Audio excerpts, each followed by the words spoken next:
E aí, tudo bem? Hoje eu vou contar a história de como um estranho me ajudou a salvar o meu Nintendo Switch.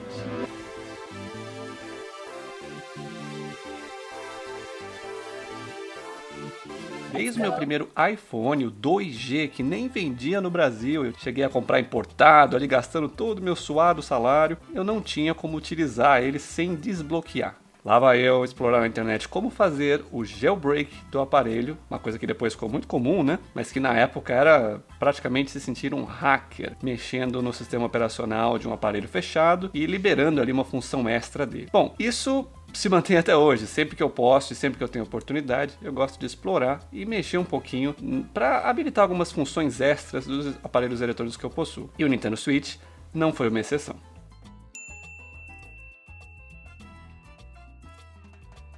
Você pode, é claro, fazer o mau uso desse tipo de desbloqueio, mas no caso do Nintendo Switch eu só queria para uma coisa: o RetroArch.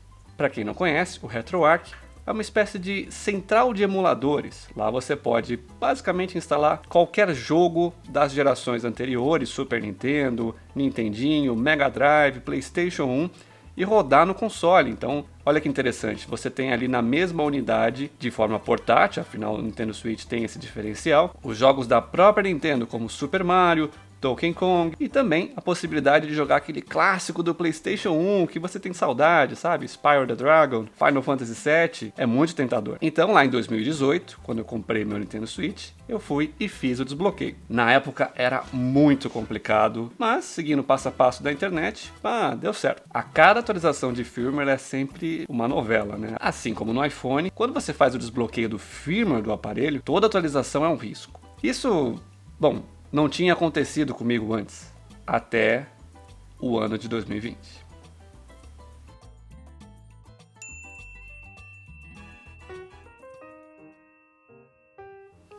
E aí, me diz, o que você faz numa situação dessa? Além, é claro, de chorar um pouquinho.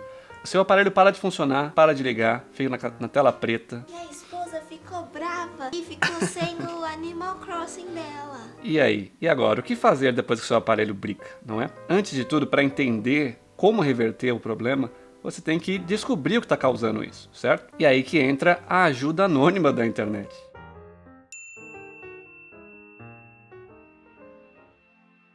O Discord é basicamente uma comunidade em que as pessoas não incentivam a pirataria e, pelo contrário, elas estão aqui para ajudar você a instalar aplicativos de terceiros no Nintendo Switch, né? Existem muitas funções interessantes fora do comum que são exclusivamente utilizadas nesse cenário de aparelho desbloqueado. Vou te dar um exemplo. Você pode instalar um plugin, né, um script ali no seu Nintendo Switch, para que você consiga rodar qualquer tipo de controle no aparelho. E fora do padrão, como um controle de arcade, por exemplo. Então olha que interessante, eu que tenho um arcade, poderia ter feito o Nintendo Switch ser a base, com todos os emuladores, e ainda jogar um Mario 3D World ali, também no fliperama. É bem legal. Existem opções para fazer overclock do aparelho e muito mais. É sério, é uma infinidade de possibilidades que se abrem assim que você faz o desbloqueio do aparelho. E lá estava eu, né, tentando superar a perda, tentando aceitar que eu tinha perdido o Nintendo Switch, quando eu mandei uma perguntinha.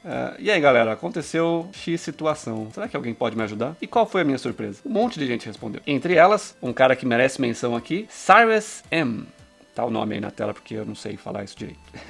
Mas esse cara teve toda a paciência do mundo para conversar comigo sobre o problema, perguntar o que estava acontecendo, pedir alguns arquivos que você tem acesso uma vez que você desbloqueou o aparelho, para verificar ali que tipo de mensagem, para debugar o código do que estava acontecendo. Olha que loucura, cara. Sem nenhum tipo de algo em troca. Para mim é surreal ver isso na internet. Acho que eu tô mal acostumado, né? E aí, obviamente, isso não levou um dia só, isso levou vários dias, conversando, trocando ideias sobre o que estava acontecendo, as possibilidades, o que eu poderia fazer para testar, o que ele poderia fazer para ajudar. E taranana. Basicamente, quando eu fiz o desbloqueio, digamos, bagunçava o número de série do aparelho. Eu comprei um joguinho que infelizmente estava precisando da atualização para ser instalado. A atualização que veio no cartucho não ia funcionar. Infelizmente, você tem que, antes de atualizar o console, pesquisar bem, ver a forma correta de fazer. E, infelizmente, não dá para fazer pelo método tradicional, que é você pegar o cartucho, inserir ou atualizar pela internet. Resumidamente, fiz caquinha, fui tonto. Fui garoto, eu sei. E o aparelho simplesmente perdeu a identidade, ele não conseguia mais verificar que versão que ele era para poder instalar um firmware um pouco mais recente. Chegou a um ponto que eu não conseguia instalar nenhum tipo de firmware, mesmo tentando fazer um downgrade, mesmo isso não estava sendo possível. Ele fez de bom grado o favor de atualizar manualmente, olha que louco, para mim isso é coisa de hacker. Ele foi lá e atualizou para mim esse arquivo que identificava as informações do meu switch, ou seja, ele é como se ele tivesse consertado o serial que estava ali no arquivo. E com isso eu pude atualizar de novo o switch e instalar a última versão do firmware. Então acho que fica o pensamento. As coisas estão funcionando bem? Tenta não mexer. Pensa bem se você precisa realmente mexer naquilo, né? E quase que eu perdi o meu Nintendo Switch. Mas tá tudo certo, hoje ele funciona bem. Eu ainda tenho o RetroArch para brincar de vez em quando um pouquinho de PlayStation 1 no Switch. Deixa aí embaixo nos comentários se você já teve alguma história parecida, se já tentou desbloquear ou rootear um Android, por exemplo, e fazer alguma coisa do tipo, ou algum outro console que você tenha. Deixa aí a sua mensagem e a gente se fala. Até mais!